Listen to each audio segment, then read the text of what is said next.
So you're slightly over a pound was plenty. Yeah, oh yeah. You could do just a single pound. Probably. Like half a bucket, half a small bucket. Yeah, that was a little more than half a bucket. And basically, the 2 pounds, I'm making 2 shoes because I opened it up when I made the first shoe. Okay. So I've made 2 shoes and I have leftover out of 1 bucket. Okay. 2 pounds. 2 pound bucket. So And I think the smallest you can buy it is a pound. So I think if you buy a pound, you should be fine. Especially if you roll it the right thickness. This was a little thick. yeah, you'll have more. We'll hide this.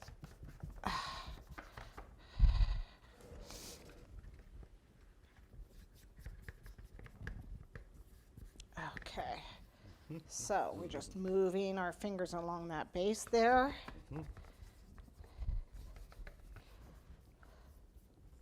Giving that. How does the fondant feel right now? Is it starting It's to starting to dry out, yeah. bit? I can feel it starting to dry out, especially in the back. You can see a little bit of crack here. You want to see my flaws? There they are. There we go. That's why we love you, Tami. I know. I don't have any problem. I'm definitely not a perfect person, so. We want to see the real stuff, not the, airbrushed, retouched photograph of.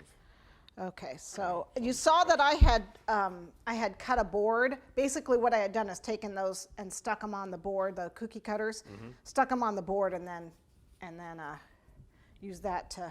Same thing you did for the brownies. To cut the board that the brownies were going to sit on. I normally don't use a serrated knife to do this, but my spatula is full of cake crumbs. I guess we can use it anyway. There we go. So we'll end up with a little bit of frosting on the bottom. That's okay. We'll just wipe it off.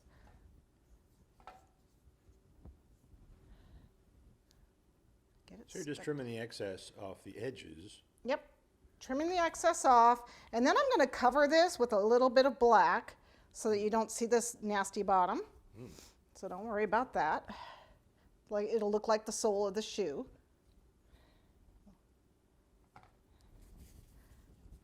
You just want to trim the major excess part. Yep.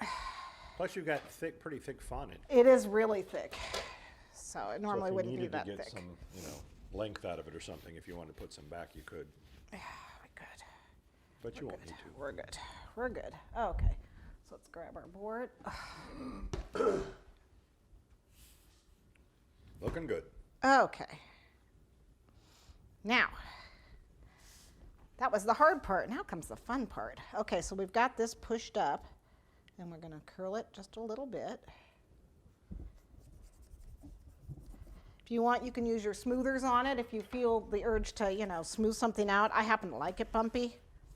Okay, but if you feel the urge to smooth, you can. Now, I'm going to put in those wrinkles as soon as I find my tools. I've got like a dog bone tool here, that'll work. Is that a wrinkle maker? It's a wrinkle maker. Okay. And basically, I'm just gonna. They call it a dog bone tool? This one is a dog. You can use a ball tool. You can use your fingers, for heaven's sakes. Use the side of your finger to do it. I mean, really? Okay. I just use a dog bone tool, so. And I'm just putting wrinkles in, coming up and down. Coming up and down. And I bring them right across the top, and they're not straight across the top. If you look at the shoe, when it wrinkles, it's not always, they don't always meet. Sometimes it does, and sometimes it doesn't. Okay, so can you see, anyone see that? Anyone see that all right? All right. Let me pop in real quick. Marilyn Sims, one of our members. Hey, Marilyn. Hi, Marilyn. She says that a scalpel works really great for cutting off the excess. Yes. I said, oh, what a great idea. Yeah, just don't cut Thanks, yourself. Yes. Yes. Real careful because they are really Yeah. sharp. Scalpels are made to cut. Yeah, so just be careful. Great. They are great. All right. All right, so now we're ready to cut the black piece that goes for the inside of the shoe. I'm going to put my red away so it doesn't dry out because it dries fast. Red and black, whew, dry fast.